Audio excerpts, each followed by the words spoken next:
Hey there guys, alright, today we are back with some more miscellaneous myths. This time we're on to the Minotaur. Good old story here.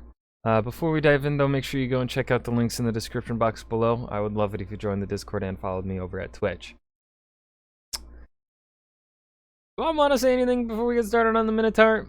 The Minotaur is in the fucking labyrinth, isn't he? Trying to remember this myth. And not confuse it with what was said in Percy Jackson. Let's just dive right in. Pro tip, character designers. If you're struggling to come up with a monster design, try just match. I fucking suck at coming up with monster designs. I just fucking take from mythology, man, and I just like plop it in. Bloop. That's my monster. Take that little one. I'm gonna borrow that one from this part. Put it there. Maybe I give them some different abilities, different powers, different things that they can do to make things more interesting. But aside from that, I suck at design. I suck at... Because I feel like every kind of monster design's been fucking done. I can't think of anything cool and unique and properly terrifying for a new monster. So I just go with what's terrified our ancestors in mythology. It works, I think. Well, I don't know if it works because I haven't sold a book to an agent yet to then publish it, to then get feedback from an audience. But you know what? We're working on it. Mashing random animals together. Satisfaction guaranteed, works every time. Ancient Greece was certainly a big fan of the concept, as basically every monster in the mythos is either regular person or animal with a non-standard number of limbs, heads, or eyes, or two or more animals mashed together. It's usually not even explained why they're like that. Why is the offspring of Poseidon and Medusa a horse with wings? Because why not? Who knows? Why do Typhon and Echidna, two mostly humanoid, somewhat snaky monsters, produce several multi-headed dogs and one perfect combo of goat, snake, and lioness? Primordial genetics is funky like that. And geez, the Minotaur? What unholy union could have made a half-bull, half-dude? Well, actually, don't we know that one? actually, that one is pretty straightforward. Yeah. But you're not gonna like it. Now, contextually, the Minotaur is a kind of mysterious figure because the Minoan civilization he's derived from is pretty unknown in a lot of ways. It was a powerful Bronze Age civilization that flourished on the island of Crete from 3000 BCE to about 1100 BCE, and it's not a... It's always so weird to think of, like, how long these ancient civilizations really lasted, because, like, when we look at... Now, of course, civilizations aren't collapsing. Really, I would say the last time we saw a civilization actually collapse, like, I wouldn't even say, I mean, you could argue Chinese civilization collapsed with the end of the dynasties and the rise of the nationalists and communists. You could argue that was a collapse of a civilization. But I don't know enough of Chinese culture to see if the what the civilization change was there. I would say one that you can certainly point... Well, Native American civilization, yeah, that one's a big one. So, okay, yeah, Native American would be... Or, well, all indigenous populations of... Would you also say African civilization collapsed?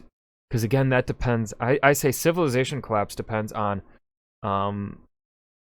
what, like Romans no longer exist. They're Italians now. The Italians are like Germanic Roman kind of mix or whatever. But like, yeah, a lot of indigenous American civilizations are gone. Those would be civilization collapses. The Maya. New Zealand. No, the Maori still live. I wouldn't say the Maori civilization has collapsed. Maybe some indigenous Australian civilizations have gone. One big one that I'm thinking in terms of Western European would be the Siege of Constantinople, fall of the Byzantines. I would say that brought about the collapse of really the last remnants of a Roman civilization. And I guess maybe with the collapse of the... Again, that depends on... a lot of dependencies here that I don't know enough about because I don't know enough about the cultures of these places. I'm just kind of guessing. 100% clear what caused. But I would, Minoan civilization, I'd say, after they collapsed there, 1100s, I would say no longer existed after. Unlike, like, Western Rome, it fell. Roman civilization didn't collapse yet, right? It to fall apart, but it super fell apart. That's kind of what I'm meaning here. Okay, I'm gonna shut up. So hard, we didn't even know it existed until 1900. We have tons of their relics and architecture and stuff, and also a lot of their writing, but unfortunately, we can't understand any of it. Yep, it's all in linear A and mysterious hieroglyphs. Is it linear B that we've solved, or is it linear A? I thought we've solved one of the linears, right? Don't we have a good grasping of at least one of the linear languages? We can't read any of them, so we kind of have no idea what they were up to. But because of their extensive trade network, plenty of civilizations we can understand were influenced by them, and we have lots of myths and stories and maybe even some gods that seem to have been originally derived from the largely unknown Minoan religion. Now, basically everything about that is pure speculation, but if there's one thing we can say with confidence, it's that bulls show up a lot. Not minotaurs, though. While bull-headed humans show up in Greek art about Crete, Minoan art itself only ever shows regular bulls. The Minotaur is a specifically Greek story about the ancient Minoans, referencing their widespread bull symbolism by peppering in bulls and bull accessories at regular intervals. It also frames the mythologized Minoan civilization in a generally antagonistic role, possibly because of all the forced oceanic trade, also known as piracy. So basically, it's biased, filtered, and offset from the source by several propaganda. Centuries, but we have nothing else to go on because we can't read their language. Let this be a PSA. Don't let languages die, kids. You're gonna really annoy scholars in like 3,000 years. So anyway, the tale of the Minotaur... Well, it's a bit late for that. We're losing languages, old languages, pretty rapidly. That's one of the problems with a global trade language. Is that, I mean, I think we're doing a much better job than we were in the 1900s. That's certain. But one of the problems with really having a hegemon, a lone hegemon in the world, is you kinda, gotta play by their rules. And when that happens, gotta learn their language. And a lot of time, unintentional or not, other languages, smaller languages suffer. Begins with King Minos of Crete, the son of Zeus and Europa. So we're already off to a roaring start in the functional relationships department. In order to prove that he's a bad enough dude Yo, Uncle P, help a brother out. To rule Crete, or help a nephew out. Instead of his brothers Rhadamanthus or Sarpedon, Minos calls in a favor from Poseidon, who sends him a beautiful snow-white bull, with the understanding that Minos is going to sacrifice the bull to him afterwards as thanks. Everyone is super impressed with this stake in the making, and Minos becomes king, but he's just so impressed with this bull that he refuses to sacrifice it, and swaps it out for a way lamer, super less hot bull. Poseidon is enraged by this slight, so he Gasp. Slips Aphrodite a 20 to get her to make Minos' wife Pasiphae fall in love with the bull. What could go wrong? But unlike Pasiphae, the You like jazz? Cretan bull has very high standards. First of all, being a quadruped is a must. Second of all, must also be a cow. I respect the bull. Fortunately, from a certain point of view, acclaimed architect, inventor, and future part-time aeronaut Daedalus happens to be on Crete at the time, so Pasiphae commissions him to make her a hollow wooden cow suit for recreational purposes. Oh, Daedalus, no. consummate professional that he is, takes the commission with zero outward judging, and I'm just going to skip over this part because, come on, we get it. Oh, hey, where'd that thing come from? So the Minotaur... Hold on, I want to read. He has his father's eyes in his face. The little tongue! The tongue sticking out! I love it. So the Minotaur, as They're so precocious at that. Oh, he big. He beefy. He's strong. the child abomination of a truly beastly relationship, Abomination. Take that back, Red. He's beautiful. doesn't really have a place in the natural order of things, which unfortunately means he can't really eat anything besides people. Tragic. Rather than, He's a growing boy who needs his space. I don't know, killing him or letting him starve or something, Minos consults the oracle at Delphi, who tells him to build that sucker a lavish basement apartment and then throw away the key. Daedalus scores an up. Oh, that's much less questionable. Another commission when Minos asks him to build an absolutely massive labyrinth for the Minotaur. Then, Ah, there it is. to make sure nobody learns how the labyrinth works, Minos locks Daedalus up in a tower with Icarus, 5 tons of supplies, and every tool ever made. That ought to hold him, but that's a story for, 4 years ago, apparently. So anyway, with the Minotaur What do you mean you can't deliver to my labyrinth?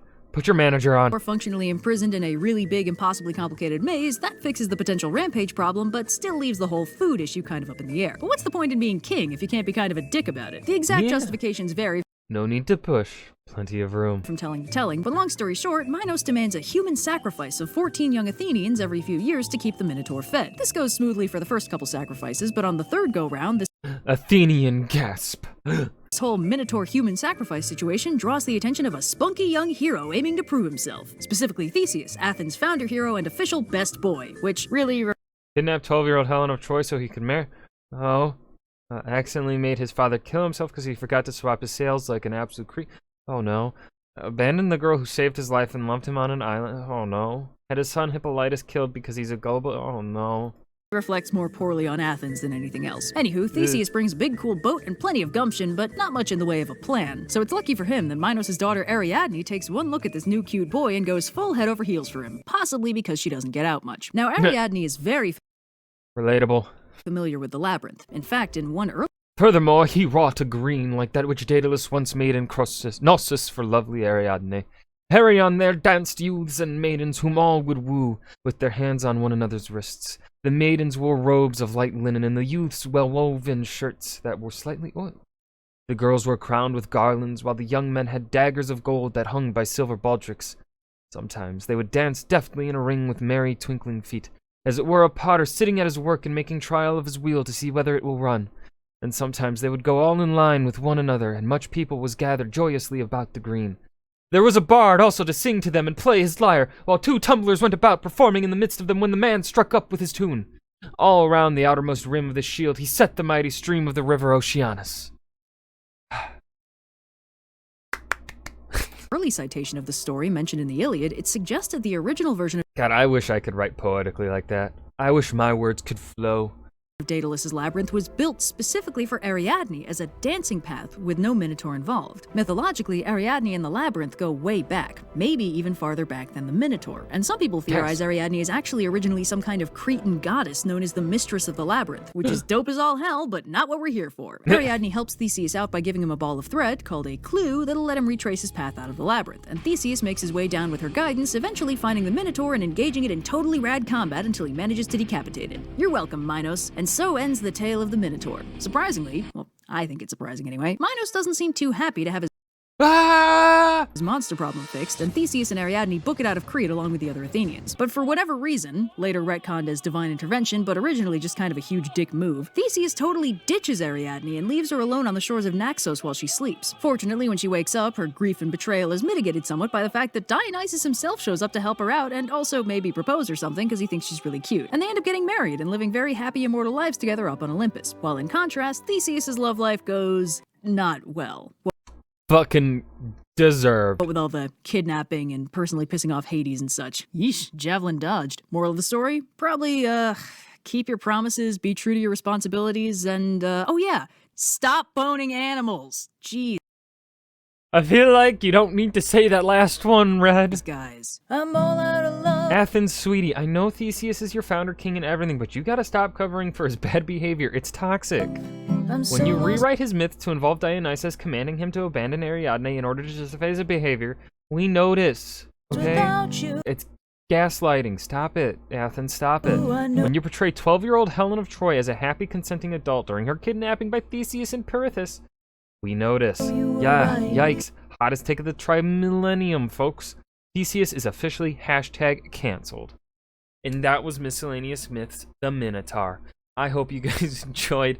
Remember to hit that like button and subscribe for more. And I will see you guys in the next video. Peace.